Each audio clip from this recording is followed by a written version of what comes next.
혜진의 바다는 깊고 푸르렀지만 그 바다를 안고 선 혜진 의료원의 공기는 무겁고 탁했다. 한때 대한민국 최고의 흉부외과 의사, 신의 손이라 불렸던 한서준은 이제 박철수라는 가명의 초라한 청소부로 그곳에 첫 발을 내디뎠다. 그의 눈에 비친 병원은 온통 회색빛이었다. 낡은 복도, 희미한 소독약 냄새, 그리고 환자들과 보호자들의 얼굴에 드리워진 깊은 수심. 그가 이곳에 온 이유는 단 하나. 자신이 설립 초기 자문을 했던 이 병원이 온갖 비리와 부패로 무너져가고 있다는 절망적인 소식 때문이었다. 의사 가운을 벗어던진 지 십수년, 그는 다시 한번 메스가 아닌 다른 방식으로 생명을 구하고자 했다. 첫날부터 병원은 그에게 날 것 그대로의 혼란을 보여주었다. 응급실은 아수라장이었다. 젊은 레지던트 강민재는 땀을 뻘뻘 흘리며 허둥대고 있었고 그의 얼굴에는 열정과 함께 깊은 불안감이 서려 있었다. 선생님, 바이탈 계속 떨어집니다. 간호사의 다급한 외침에도 그는 쉽사리 다음 처치를 결정하지 못했다. 한서준은 그 모습을 착잡하게 바라보았다. 그때 교통사고로 실려온 다발성 외상 환자가 도착했다. 피투성이 환자를 본 강민재의 얼굴은 하얗게 질렸다. 전문의는 콜을 받지 않았고 응급실은 순식간에 공포로 마비될 지경이었다. 한서준은 자신도 모르게 쥐고 있던 청소 도구를 내려놓았다. 그의 몸이 먼저 반응했다. 압박 지점 확인해. 쇼크 대비하고 수액 라인부터 확보해. 그의 목소리는 낮고 차분했지만 응급실 전체를 휘어잡는 힘이 있었다. 강민재는 얼떨결에 그의 지시에 따랐다. 한서준은 환자의 상태를 빠르게 스캔하며 필요한 처치들을 막힘없이 지시했다. 그의 손길이 닿는 곳마다 기적처럼 환자의 바이탈 사인이 조금씩 안정되기 시작했다. 마치 오랫동안 잠들어 있던 본능이 깨어난 듯했다. 강민재는 넋을 잃은 채 그를 바라보았다. 저 초라한 행색의 청소부가 어떻게 저런... 정신 차려. 환자 아직 위험해. CT 찍고 바로 수술 준비해야 한다. 한서준의 일갈에 강민재는 가까스로 정신을 차렸다. 그는 자신이 방금 무엇을 목격했는지 그리고 저 박철수라는 청소부가 대체 누구인지 혼란스러웠지만 일단은 환자를 살리는 것이 우선이었다. 한서준은 조용히 다시 청소도구를 집어들었다. 그의 이마에는 송골송골 땀이 맺혀 있었다. 그는 아무 일도 없었다는 듯 묵묵히 바닥에 핏자국을 닦기 시작했다. 하지만 그의 가슴은 세차게 뛰고 있었다. 잊었다고 생각했던, 잊고 싶었던 감각들이었다. 며칠 동안 한서준은 박철수로서 병원 구석구석을 청소하며 침묵 속에서 관찰을 이어갔다. 병원의 시스템은 엉망진창이었다. 감염 관리는 허술했고 유통기한이 임박한 약품들이 아무렇지 않게 사용될 뻔했으며 환자들에게는 불필요해 보이는 고가의 검사들이 남발되었다. 무엇보다 환자의 안전을 최우선으로 생각해야 할 의료진들의 얼굴에서는 생명에 대한 경외심보다는 깊은 피로감과 무력감만이 느껴졌다.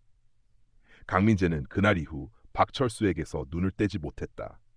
그의 행동 하나하나, 무심코 던진 말 한마디에도 예사롭지 않은 의학적 통찰력이 번뜩였다. 그는 용기를 내어 어려운 환자 케이스에 대해 박철수에게 조언을 구하기 시작했다. 그러면 박철수는, 아니 한서준은 청소부의 어눌한 말투 속에 결정적인 힌트를 숨겨 전달해주곤 했다. 글쎄, 나 같은 늙은이가 뭘 알겠나. 근데 예전에 듣기로는 그런 경우에는 말이지. 그의 말은 늘 이런 식이었지만 그 안에는 수십 년의 경험과 지혜가 녹아 있었다. 의사는 병만 보는 게 아니라 사람을 봐야 하네. 그 사람의 눈빛, 목소리, 살아온 환경까지도 그게 진짜일세. 한서준의 말은 강민재의 가슴에 깊이 새겨졌다. 응급실의 베테랑 간호사 윤지수는 처음에는 박철수를 그저 좀 유별난 청소부 정도로 여겼다. 하지만 그녀 역시 그의 비범함을 조금씩 감지하고 있었다. 그가 아무도 신경 쓰지 않는 환자의 작은 불편함을 해결해주거나 의료진의 치명적인 실수를 마치 우연인 것처럼 슬쩍 바로잡아주는 모습을 몇 번 목격했기 때문이다. 윤지수는 이 병원의 부조리와 열악한 환경에 진저리가 난 지 오래였다. 그녀의 가슴 속에는 냉소와 체념만이 가득했지만 박철수의 존재는 그녀의 마음에 아주 작은 파문을 일으키고 있었다. 혜진의료원의 병원장 최두식은 병원을 자신의 왕국처럼 운영했다. 그는 공공의료기관의 수장이라는 직함이 무색하게 병원의 수익성을 극단적으로 추구했고 환자를 돈벌이 수단으로 여기는데 거리낌이 없었다. 자신에게 아첨하는 의사들만을 중용했고 병원 내에는 그의 신복들이 곳곳에 포진해 있었다. 그는 최근 병원에 새로 들어온 박철수라는 청소부에 대한 보고를 받았다. 응급실에서 이상한 행동을 했다는 것, 그리고 강민재 레지던트가 그를 유독 따른다는 내용이었다. 하지만 최두식은 코웃음을 쳤다. 별 볼 일 없는 늙은 청소부 하나 가지고 뭘 그리 호들갑이야. 신경 꺼. 그의 뇌리에는 아주 오래전 자신이 짓밟고 올라섰던 한 천재 의사의 그림자가 어렴풋이 스쳐 지나갔지만 설마 하는 생각에 곧 지워버렸다. 지금의 그는 혜진 씨의 왕이나 다름없었다. 그러던 어느 날 병원에는 가난한 독거 노인이 폐렴으로 입원했다. 보호자도 없고 당장 입원비조차 낼 형편이 못 되는 노인이었다. 담당 의사는 노골적으로 귀찮은 기색을 보였고 기본적인 처치조차 제대로 이루어지지 않았다. 노인은 힘없이 침대에 누워 가쁜 숨만 몰아쉬고 있었다. 한서준은 그 모습을 차마 외면할 수 없었다. 그는 다음 날 익명으로 노인의 이름으로 된 봉투를 원무과에 전달했다. 봉투 안에는 노인의 밀린 병원비를 해결하고도 남을 만큼의 현금이 들어있었다.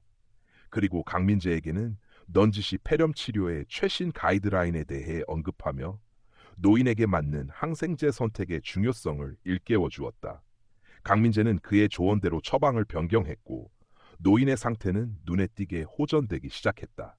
강민재는 박철수에게 깊은 감사를 표했지만 한서준은 그저 어색하게 웃으며 손사래를 칠 뿐이었다. 또 다른 사건은 혜진 씨의 유력 정치인이자 최두식의 오랜 후원자인 김 의원의 아들이 음주운전 사고를 내고 VIP 병실에 입원하면서 시작되었다. 최두식은 김 의원의 전화를 받고 즉시 그의 아들의 혈중 알코올 농도를 조작하고 사고 당시 의식이 없었다는 내용의 허위 진단서를 발급하라고 지시했다. 이 지시를 받은 의사는 양심의 가책을 느꼈지만 병원장의 서슬퍼런 압력에 어쩔 수 없이 따르려 했다.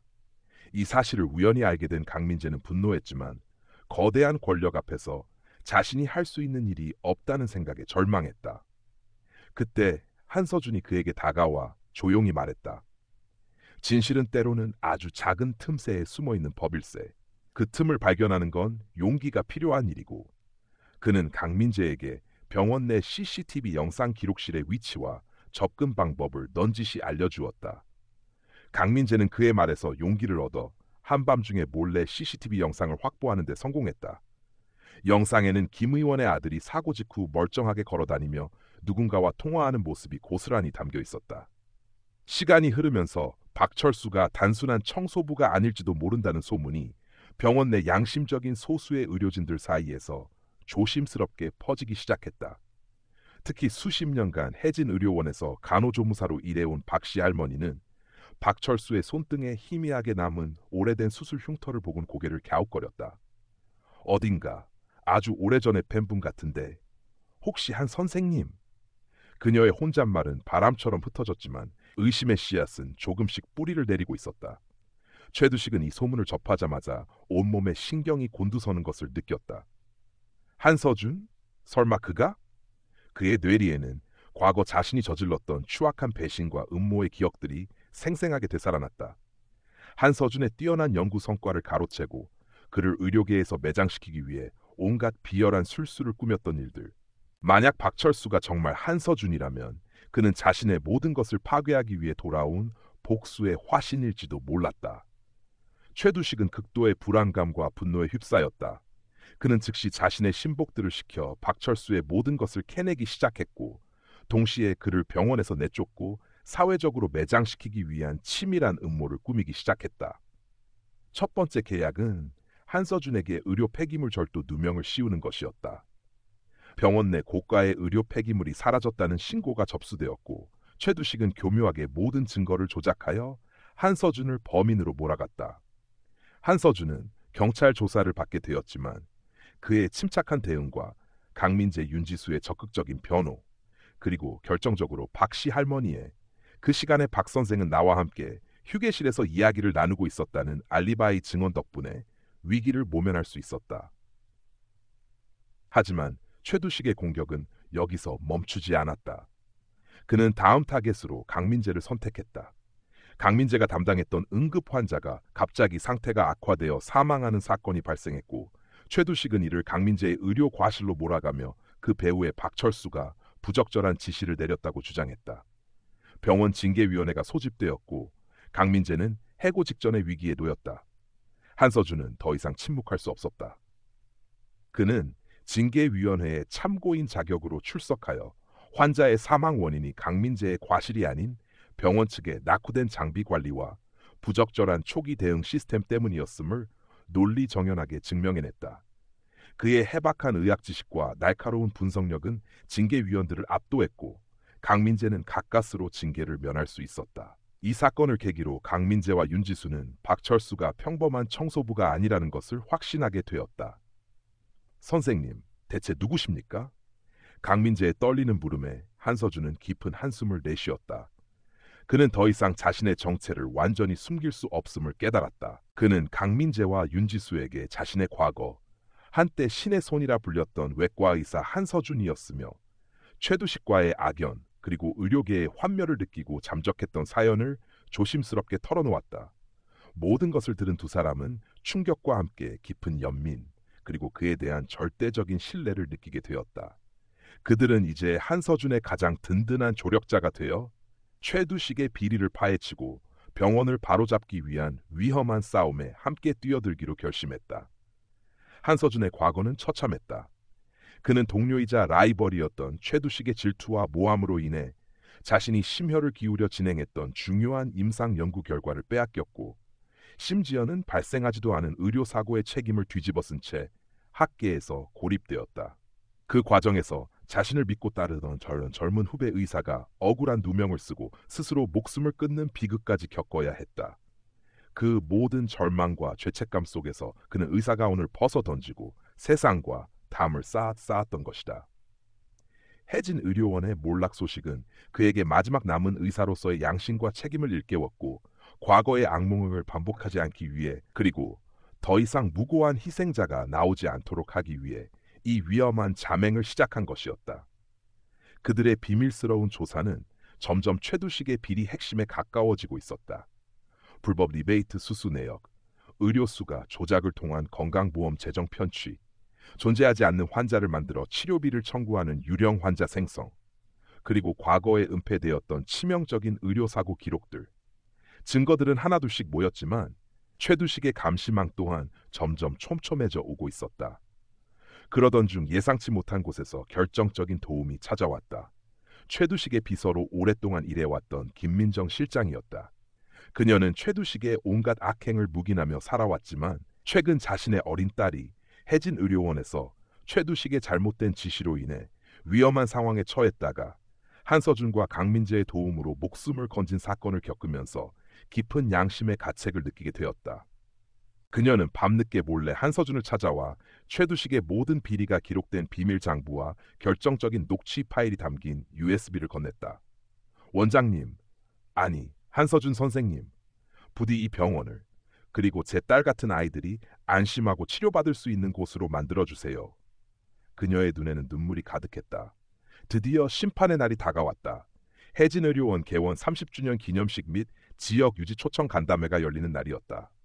병원 대강당은 화려하게 장식되었고 최두식은 수많은 언론의 스포트라이트를 받으며 자신의 치적을 과시하고 병원의 휘황찬란한 미래 비전을 발표하고 있었다. 이 자리에는 보건복지부 고위 관료와 지역 국회의원까지 참석하여 그의 연설에 귀를 기울이고 있었다. 최두식의 연설이 절정에 달했을 때 강당 뒤편에서 소란이 일기 시작했다. 허름한 청소부 복장의 한서준이 경호원들의 제지를 뿌리치며 단상을 향해 걸어 나오고 있었던 것이다. 저 사람 뭐 하는 거야? 당장 끌어내! 최두식은 당황하며 고함을 질렀다. 경호원들과 병원 직원들이 한서준을 막아서려 할 때 강민재와 윤지수를 필두로 한 수십 명의 양심적인 의사와 간호사들이 그의 앞을 가로막으며 인간띠를 만들었다. 멈추십시오. 이분은 단순한 청소부가 아닙니다. 강민재의 우렁찬 목소리가 강당을 울렸다. 이 병원의 진짜 주인이 누구인지, 무엇이 잘못되었는지 말씀하실 자격이 있는 분입니다. 윤지수 역시 떨리는 목소리로 외쳤다. 우리는 더 이상 침묵하지 않겠습니다. 진실을 밝혀야 합니다. 장내는 순식간에 아수라장이 되었다. 최두식은 얼굴이 하얗게 질린 채 어쩔 줄 몰라 했고 참석자들은 영문을 몰라 술렁거렸다. 마침내 한서준은 수많은 사람들의 시선과 카메라 플래시 세례를 받으며 마이크 앞에 섰다. 그의 손에는 김민정 실장이 건넨 USB가 굳게 쥐어져 있었다. 저는 한때 신의 손이라 불렸던, 그리고 이혜진 의료원의 설립 초기 제 모든 열정을 쏟아부었던 외과 의사 한서준입니다. 그의 차분하지만 단호한 목소리가 강당 전체에 울려 퍼졌다. 그리고 오늘 저는 이 신성한 의료기관을 좀먹고 있는 암적인 존재, 바로 저기 서 있는 최두식 원장의 추악한 민낯을 만천하에 고발하기 위해 이 자리에 섰습니다. 그의 말이 떨어지자마자 대형 스크린에는 최두식의 온갖 비리 증거들이 낱낱이 공개되기 시작했다. 불법 리베이트 장부, 조작된 의료 기록, 은폐되었던 의료사고 피해자들의 절규가 담긴 녹취 파일, 그리고 그의 탐욕스러운 목소리가 담긴 비밀 통화 내용까지. 장내는 경악과 분노로 술렁였다. 최두식은 거짓말이야, 전부 조작된 거야 라고 발악했지만 그의 목소리는 이미 힘을 잃어가고 있었다. 그때 강당 문이 열리며 대한의사협회 윤리위원장이자 과거 한서준의 가장 절친한 동료였던 박진우 교수가 증인으로 등장했다. 그는 최두식의 과거 만행과 한서준이 겪었던 억울한 사연을 증언하며 추가적인 증거 자료들을 제시했다. 상황은 완전히 역전되었다. 보건복지부 관료는 굳은 표정으로 즉각적인 감사 착수를 발표했고, 지역 국회의원은 당혹감을 감추지 못하며 자리를 피하려 했다. 최두식은 그 자리에 주저앉아 망연자실한 표정을 지었다. 그의 탐욕스러운 왕국이 한순간에 무너져 내리는 순간이었다. 심판은 신속하고 단호하게 이루어졌다. 최두식은 모든 직위에서 해임되었고 곧바로 검찰 수사를 받아 구속되었다. 그의 비리에 동조하고 협력했던 신복들 또한 줄줄이 법의 처벌을 받았다.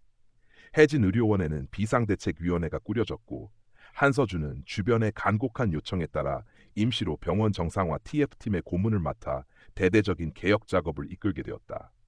그는 가장 먼저 환자 안전 시스템을 전면적으로 재정비했다. 낡고 위험한 의료 장비들은 최신 기기로 교체되었고, 감염 관리 시스템은 국제 기준에 맞춰 강화되었다. 불필요한 행정 절차는 과감히 간소화되었으며 모든 진료 과정은 투명하게 공개되었다. 의료진의 처우 개선에도 힘썼다. 과도한 업무에 시달리던 의사와 간호사들에게는 합리적인 근무 환경이 제공되었고, 지속적인 교육과 연구 지원을 통해 의료의 질을 높이는 데 주력했다. 강민재는 한서준의 지도 아래 혜진의료원 응급의료센터의 핵심 의사로 빠르게 성장했다. 그는 과거의 어설픔을 벗고 어떤 위급한 상황에서도 침착하게 환자를 살려내는 실력과 리더십을 갖춘 의사로 인정받기 시작했다. 윤지수 역시 간호부 개혁을 주도하며 새로운 바람을 불어넣었다. 그녀는 간호사들의 권익을 보호하고 전문성을 향상시키는 데 앞장섰으며 환자 중심의 따뜻한 간호 서비스를 실현하기 위해 헌신했다. 몇 달의 시간이 흐르자 혜진의료원은 과거의 어둡고 부패했던 이미지를 벗고 조금씩 지역사회의 신뢰를 회복하기 시작했다. 병원 복도에는 다시 활기가 넘쳤고 환자들과 의료진의 얼굴에는 미소가 피어났다. 한서준은 병원이 점차 안정적인 궤도에 올랐다고 판단되자 새로 부임한 젊고 유능한 병원장에게 모든 것을 인계하고 다시 조용히 떠날 준비를 했다. 그는 더 이상 과거의 명성에 얽매이지 않았고 자신의 역할은 여기까지라고 생각했다. 떠나기 전날 밤 한서준은 강민재, 윤지수와 함께 혜진의 밤바다가 내려다 보이는 언덕에 올랐다.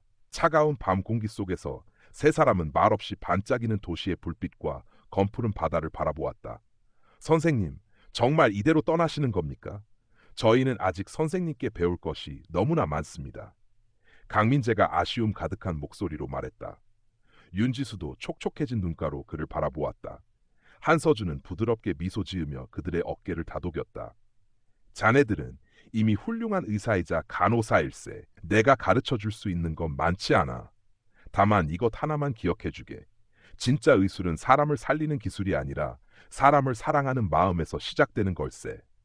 그 뜨거운 마음만 잃지 않는다면 자네들은 어디서든 어떤 상황에서든 최고의 의료인이 될 수 있을 거야. 그는 잠시 말을 멈추고 깊은 숨을 들이쉬었다. 그리고 나에게도 새로운 길이 필요하네. 너무 오랫동안 과거에 갇혀 살았어. 이제는 나 자신을 위한 시간을 갖고 싶네. 다음 날 새벽, 한서준은 혜진시 버스터미널에서 가장 먼저 출발하는 시외버스에 몸을 실었다. 그의 손에는 작은 가방 하나만이 들려 있었다. 버스가 혜진시를 벗어나자 차창 밖으로 새벽 안개가 걷히며 동해의 붉은 해가 떠오르고 있었다. 그는 그 장엄한 일출을 바라보며 희미하게 미소 지었다. 그의 뒷모습은 여전히 평범한 노인의 모습이었지만 그의 가슴 속에는 과거의 어떤 때보다도 따뜻하고 충만한 평화가 깃들어 있었다. 그가 남긴 변화의 씨앗은 혜진 의료원과 그곳 사람들의 마음속에 깊이 뿌리내렸다. 몇 년 후 혜진 의료원은 대한민국 최고의 공공병원 중 하나로 눈부시게 발전했다. 최첨단 시설과 뛰어난 의료진, 그리고 무엇보다 환자를 최우선으로 생각하는 따뜻한 문화가 자리 잡았다. 강민재는 응급의료센터장이 되어 수많은 생명을 구했고, 윤지수는 간호부장이 되어 후배 간호사들의 존경받는 리더가 되었다. 그들은 종종 한서준을 떠올리며 그가 남긴 가르침을 되새겼다. 어느 날 강민재는 남해의 작은 어촌 마을에서 의료 봉사 활동을 하던 중 허름한 보건지소에서 조용히 환자들을 돌보고 있는 한 노인을 발견했다. 그는 직감적으로 그 노인이 한서준임을 알아보았다. 한서준은 여전히 박철수라는 이름으로 돈 없고 소외된 사람들을 위해 묵묵히 인수를 펼치고 있었다. 두 사람은 아무 말 없이 서로를 바라보며 따뜻한 미소를 나누었다. 그 미소 속에는 수많은 감사와 존경, 그리고 변치 않는 의사로서의 숭고한 약속이 담겨 있었다. 바다는 여전히 깊고 푸르렀고 그 바다를 닮은 희망은 이제 혜진 의료원을 넘어 한서준의 발길이 닿는 모든 곳에서 조용히 피어나고 있었다. 생명보다 소중한 것은 없으며 그 생명을 지키는 일보다 더 가치 있는 일은 없다는